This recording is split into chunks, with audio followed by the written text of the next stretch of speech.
Example 4 देखिए, evaluate del is equal to, ये determinant हमें दे रखा है और इसे इवेल्युएट करना है।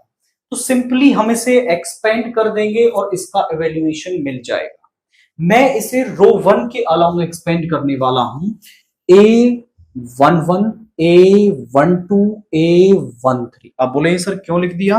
तो इसे हम लिखेंगे एक्सपेंडिंग अलोंग रो 1।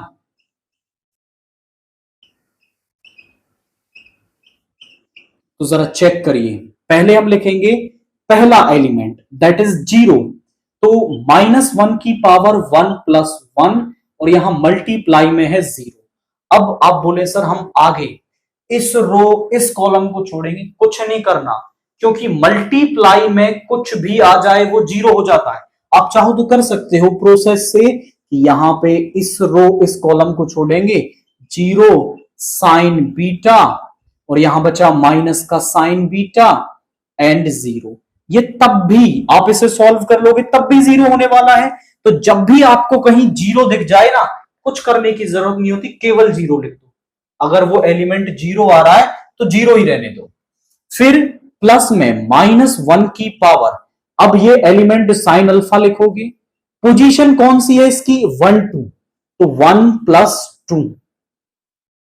अब जहां भी साइन अल्फा है उस रो उस कॉलम को छोड़ दो, तो यहां बचा माइनस का sine alpha, sign beta, cos alpha and 0।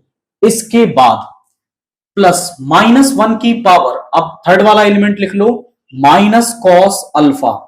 Position कौन सी है? 1 3, यानी 1 प्लस 3। अब इस रो इस कॉलम को छोड़ेंगे तो माइनस का sine alpha, 0 cos alpha minus का sign beta.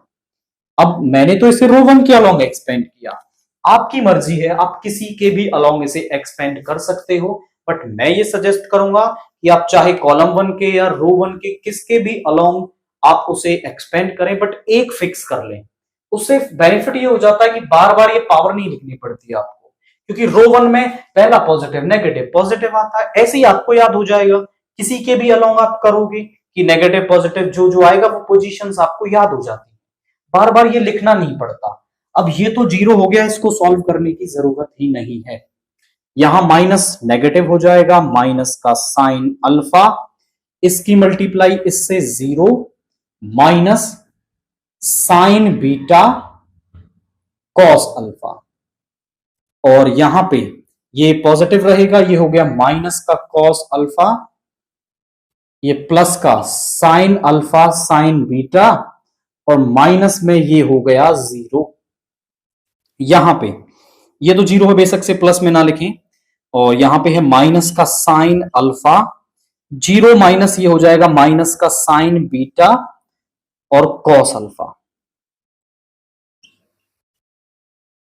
Minus cos alpha, इसमें से 0 को सब्ट्रैक्ट करेंगे तो यही आ जाएगा sine alpha sign beta, multiply कर लीजिए, ये प्लस का हो गया sine alpha sign beta cos alpha minus sine alpha sign beta, multiply में है आगे पीछे लिख सकते हैं कॉस अल्फा। सेम टर्म, एक पॉजिटिव एक नेगेटिव, तो यहां पे इस डिटर्मिनेंट को सॉल्व करने पर वैल्यू हमारे पास क्या आ रही है? That is 0। सिंपली किसी भी रो या कॉलम के अलाउंग उसे एक्सपेंड कर दो और उसका एक्सपेंशन इवेल्युएट करके जो वैल्यू है वो हमें मिल जाएगी।